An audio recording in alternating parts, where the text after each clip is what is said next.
Welcome again to my course, Working in Child Protection Field. Our topic today is child-friendly space. First, you should know child-friendly space also can be called child-friendly center or can be abbreviated to CFS or CFC. In this video, we are going to use CFS.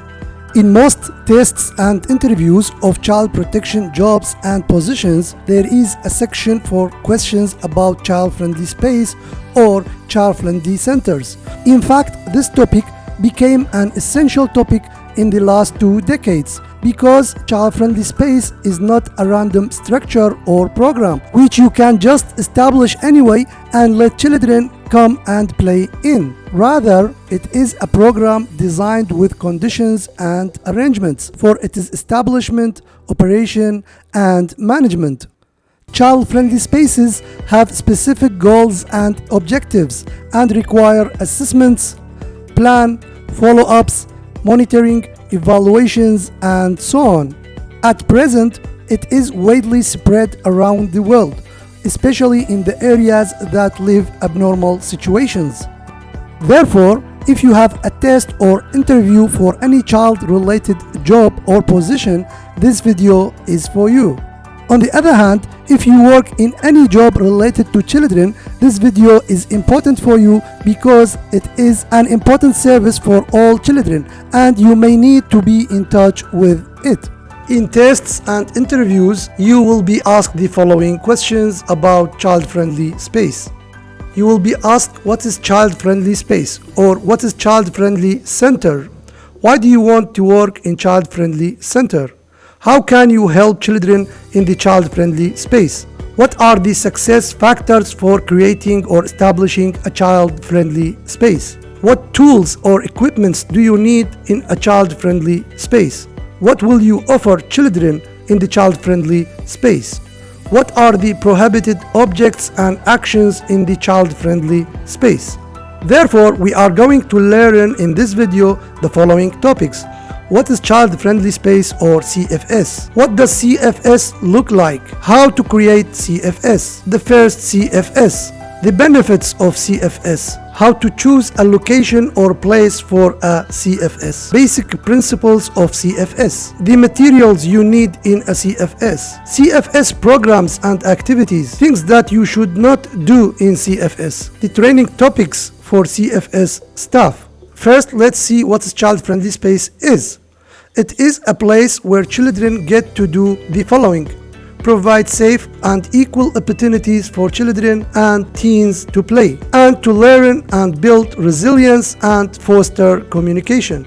Also, it is a place for detecting the threats and risks they are exposed to and the fears that may affect them, and finding appropriate ways to respond to them. Therefore, child-friendly spaces are very important for the following groups of children. Children who have experienced armed conflicts, natural disasters, and their aftermath will face multiple risks.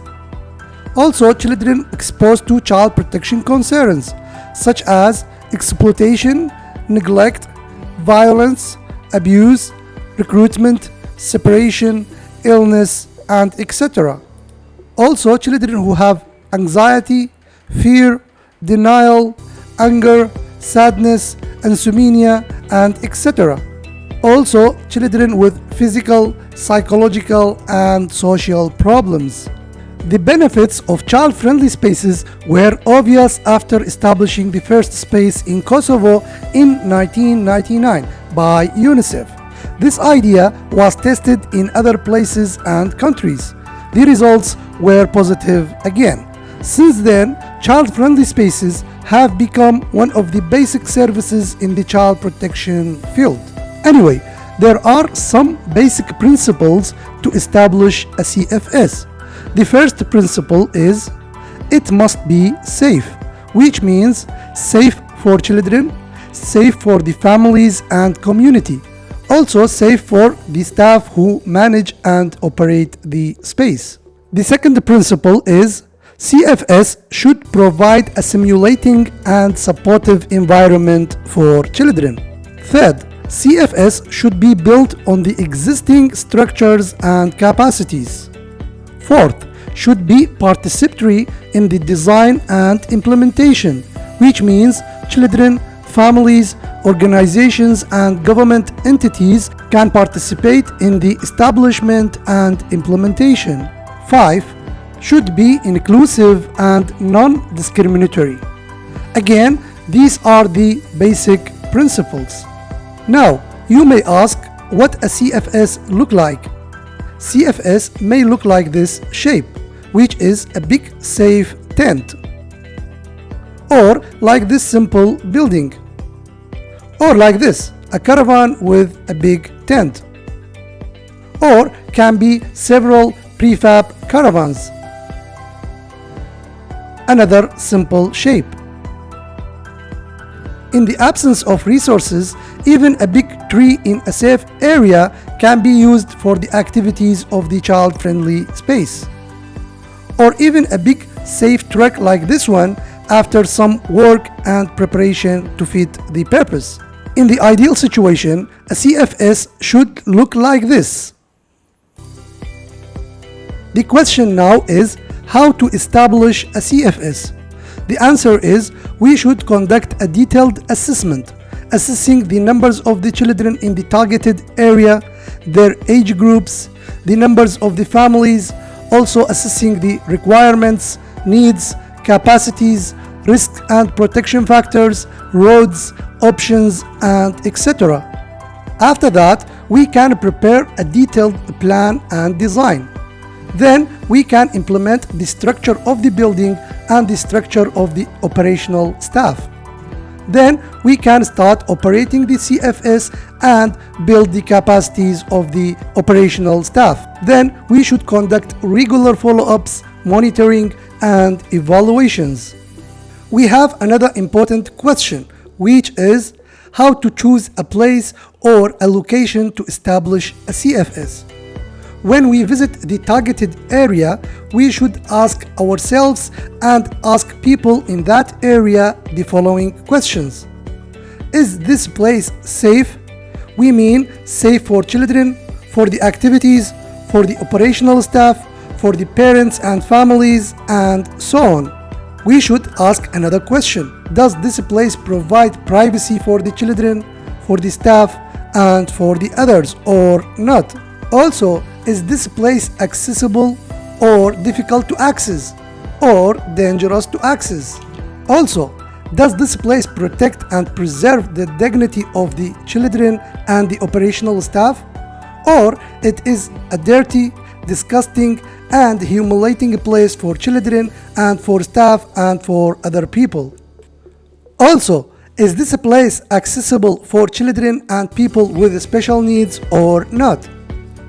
We should ask about the ownership and the legality of the chosen place. I personally witnessed the establishment of a CFS, and after working for many months, someone appeared and demanded fees for using his property. We should check if there is any risk factor, such as near dangerous road, falling objects, possible attack or strike, and so on. Also, we should check whether toilets are available for males, females, and children with special needs. Also, we should check whether needs and requirements available there or not, such as water and electric sources if needed.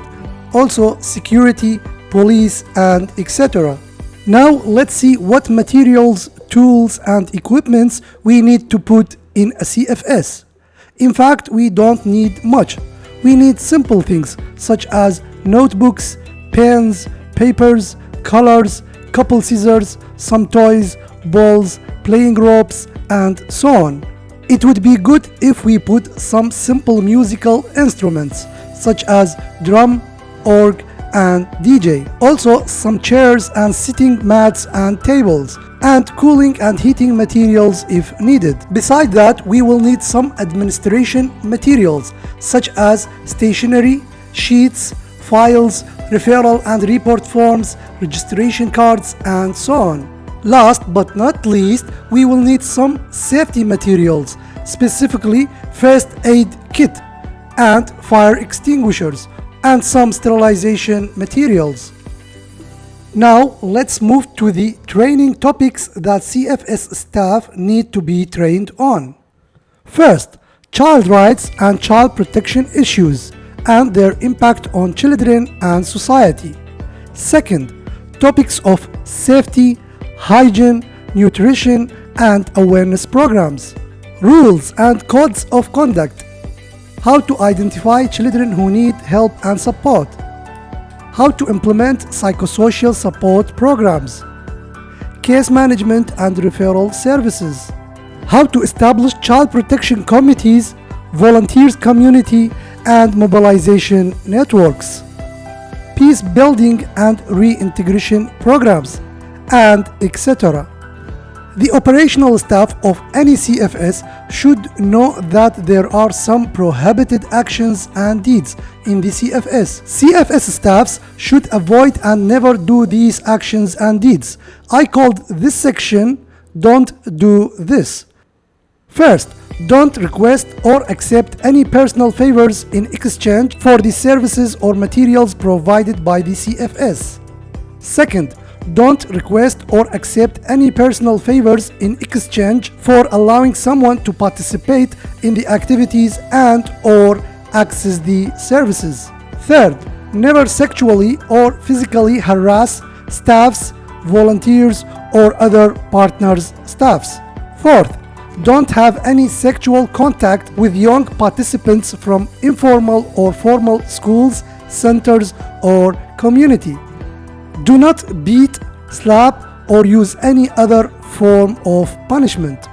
Never harass participants verbally or physically. Never make discriminatory or insulting jokes or comments about participants, volunteers, or staffs. Never ask or accept any personal help provided by children outside the CFS. Never use the CFS tools, equipments, and materials for your personal work.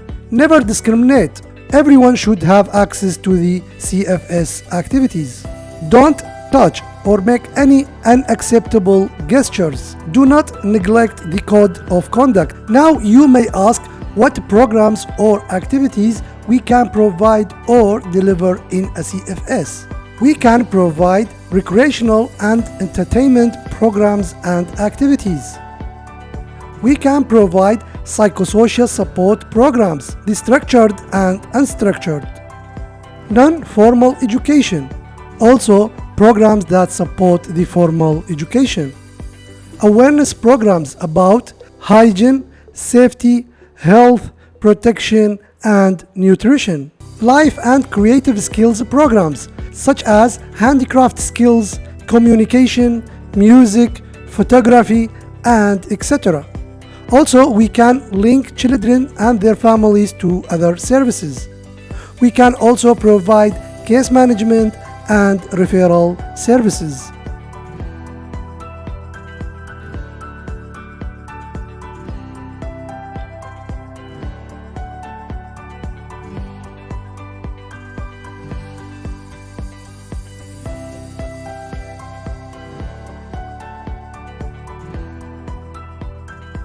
Now you can answer any question about child-friendly space. Thanks very much and see you in the next video.